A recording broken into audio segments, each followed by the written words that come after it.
years, amusement parks have been places for fun and thrill. But what if a park could do more than just entertain? What if it could educate, inspire, and shape the future of technology? Well, a man from Kerala is making this vision a reality with his groundbreaking idea. Meet Rahul P. Balachandran, the innovator behind RoboPark. It is India's first experiential robotics learning hub.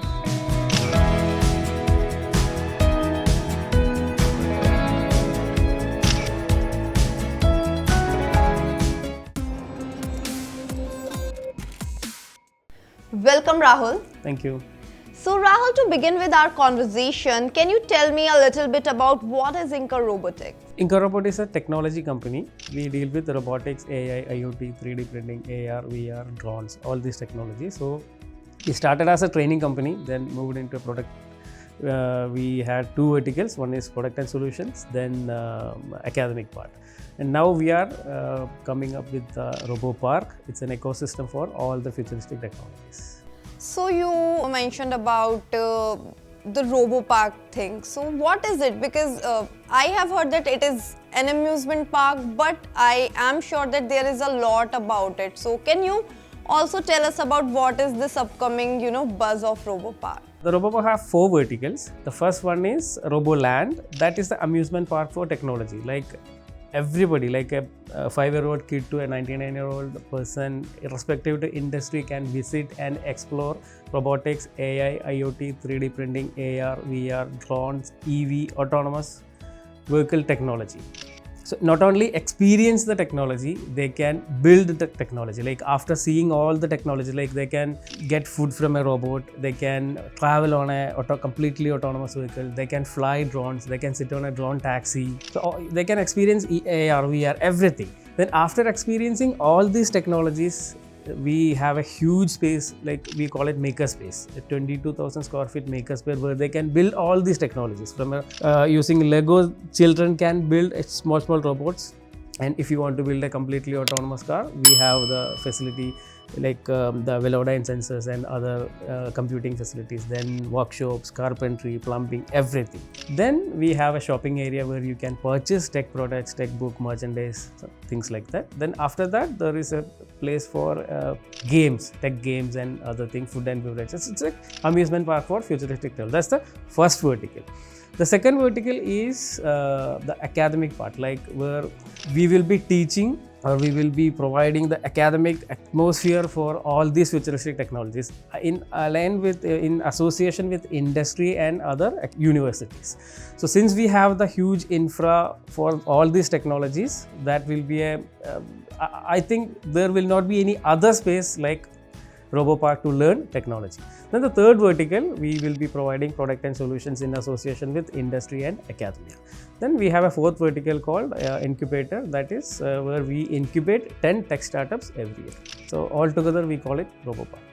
That's quite exciting to hear. Can you also focus a little bit more about the fourth segment, which is for startups? Because a lot of my audience is from the startup ecosystem, so it will be really helpful. Right now we are decided to take only 10 tech startups for like incubating, but we have a huge makerspace where all these startups can avail the facilities for making their prototyping or testing.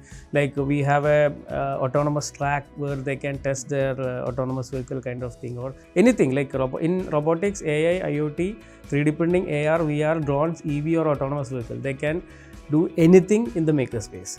Then we are connected. So I mentioned we are trying to build an ecosystem. So in the ecosystem, we will be connected with industrialists, academics, investors, mentors. So all this facility can be utilized by startups. You mentioned about the first segment, that is going to be amusement park. So which is definitely going to be for the general public. Do you think that the Indian users, Indian audience or the Indian citizens are really ready to adapt to the technology at such an extensive level? Yeah, actually the technology is already there. We are seeing, we are living in that. The only thing, we don't have awareness there. So there is a huge gap because, as I mentioned, a farmer or an engineer or a doctor, there is no place where they can go and experience this technology and how they can adapt this technology into their field. That would be a great benefit for them. So we are creating the space for everyone, and this is not the first time we are doing this. So for last 4 years we were doing these kind of activities, but not in this scale. Okay, we were doing robotic expos. In 2023, we did an expo in Thrissur, and it attracted more than 1 lakh people. Most of the people, we had interviews with them, we had feedbacks with them. Most of them are impressed with the expo, what we have done, and they wanted more. That's how that's why we are coming with the bigger setup. So I think India and the world is ready for this kind of thing, and we have to build this kind of RoboParks everywhere in India. That's what we think. But at the same time, Rahul, we cannot deny the fact that, robotics and the technology overall is still a niche for, people in India. So what are the kind of challenges you foresee in launching RoboPark and, any such technology? So when we started, we faced a lot of challenges like supply chain cost and resources, funding. So we overcome all that things over the last 6 to 7 years. So we know, we have vendors all around the world. We have talent, our own talents. We are connected with the industry. We are connected with academia. So I am not seeing a big challenge here. So right now we are having only 5,000 square feet of area. Our lab is situated in Kerala, Thrissur. We can't accommodate people there. We are having people from Tamil Nadu and Karnataka coming to our lab, and they are doing IVs. So I don't see any challenges, any bigger challenges for starting the park, but expanding and in the future, getting more land, getting more investments, and introducing new technologies. So when can we expect the RoboPark to be functional? By this end year, December, we will be soft launching the RoboPark. So what are your expectations? You will be engaging with a lot of general audience. So how do you expect that this will bring a change? Right now, people are talking about technology. They don't know how to adapt this technology. In Kerala, or if we look at the southern region, we have a lot of MSMEs.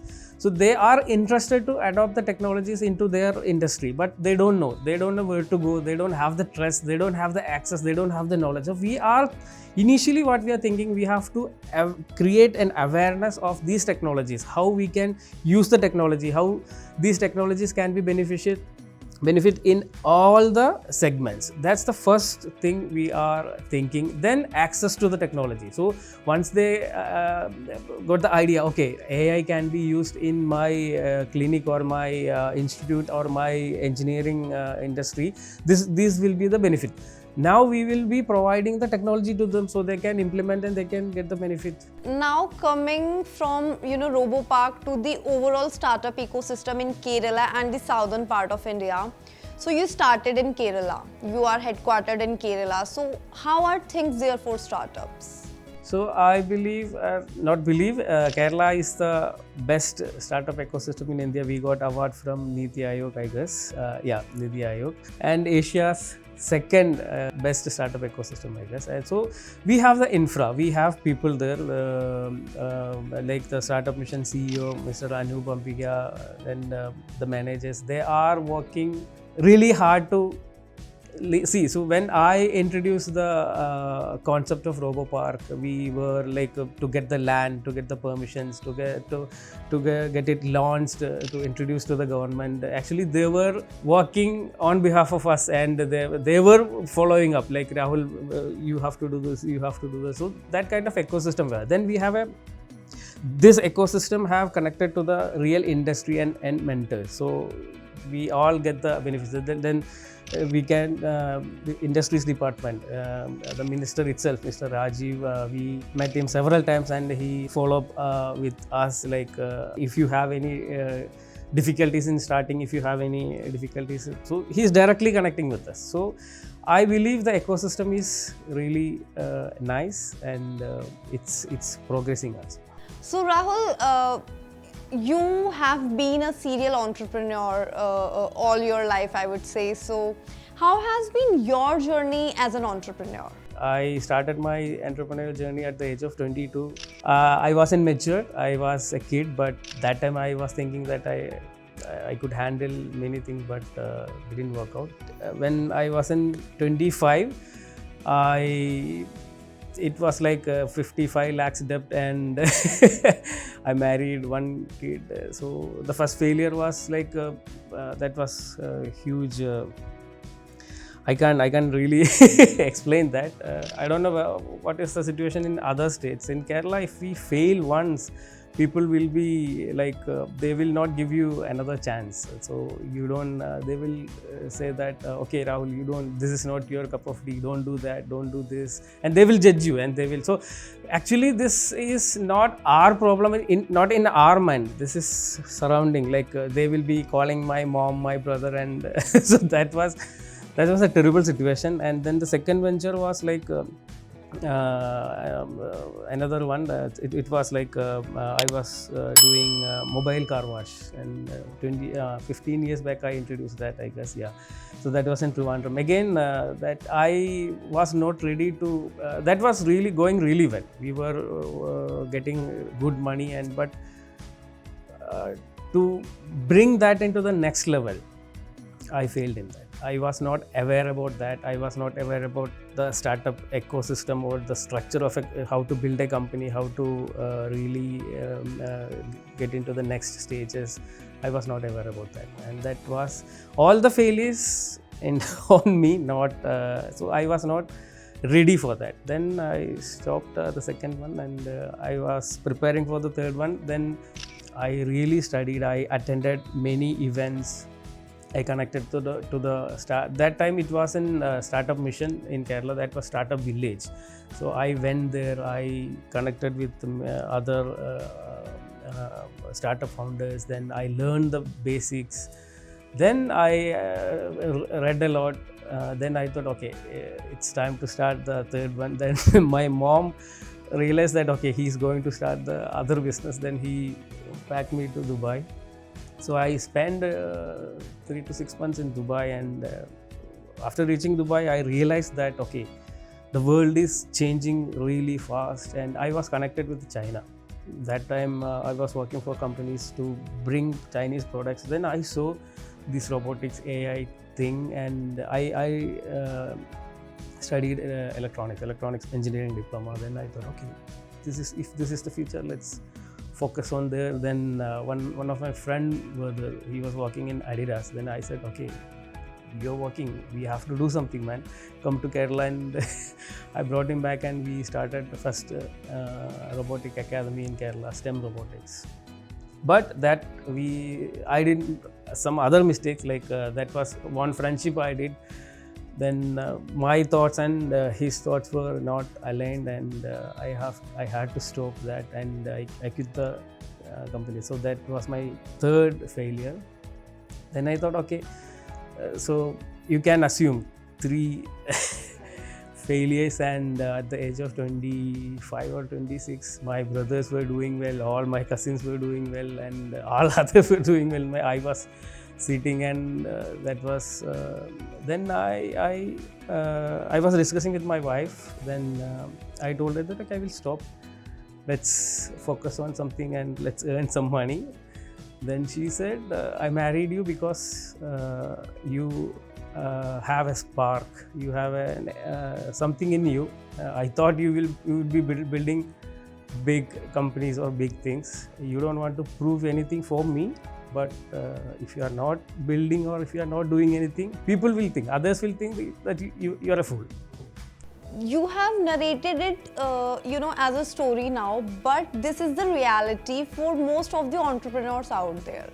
So you have a lot of, financial pressure, peer pressure. You mentioned you had 55 lakhs of debt, and then you had a lot of pressure because your cousins, your siblings were doing well.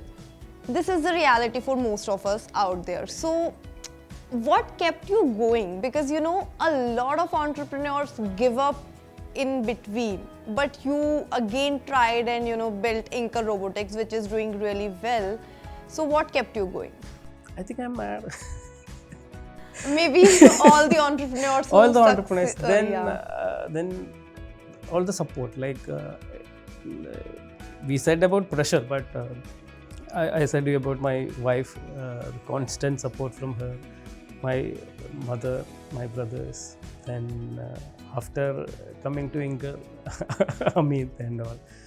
Then friends. So and every time, see, I don't think I can work under someone and a 9 to 6 job. So why we are creating this RoboPark? We can simply build some product and we can make revenue. So right now we are making revenue from export. So we don't want to take this, but we have to make the change, and the ecosystem what we are trying to build will make definitely a change. And so I want to do something very large scale. So through this journey, what are your top 3 key learnings that you would like to share with the aspiring entrepreneurs? Don't stop dreaming. That's the first thing I would say. Then focus on your team. So team is very important. I failed because of see, we have our strength and we have our weaknesses. So we have to focus on our strength. On our weakness side, we have to build our team. So in Inker, we have an amazing team. So that's very important. Then the vision, like we should have a great vision, or that has to align with the current system or with the team and all. That's what I believe. And I'm not one to advise or say this kind of thing. So everybody have to find their thing their own. We can't copy anyone. We can't imitate anyone. So that will come. All right, so this got a little emotional, a little heavy as well, because you know, listening to one story is always inspiring. So coming back to the business part of it, you know, apart from RoboPark, what else Inker Robotics is working on, and you know how you are planning to expand? So we have a plan for another 5 years. It's a plan. We don't know how to change it and how it will happen. So we will be starting our first park in Kerala, Thrissur. So we got 10 acres of land in Thrissur town itself, and we are building it. So all the sectors where we are working right now, like the academic, product and solutions, academic part, then the product and solutions will be come under RoboPark, each vertical. Then we have plans for other 3 parks in India. Then we are building Center of Excellence in universities in association with the big 4 companies. I can't mention the name right now. Yeah, so that's how we are building the ecosystem. So the RoboPark will be here, Center of Excellence will be here, then robotic clubs will be in colleges and schools. So all these things will be connected, and we have plans, and we are having discussion with multiple foreign countries like Saudi and other countries to build RoboParks in out of India. And by after 5 years, we are planning for an IPO. So that's the dream where we are. That's great, Rahul. TICE wishes you good luck for RoboPark and for the expansion plan. And with this, we come to the end of the conversation. Thank you for connecting us. Stay tuned with TICE for more such inspiring startup stories. Thank you.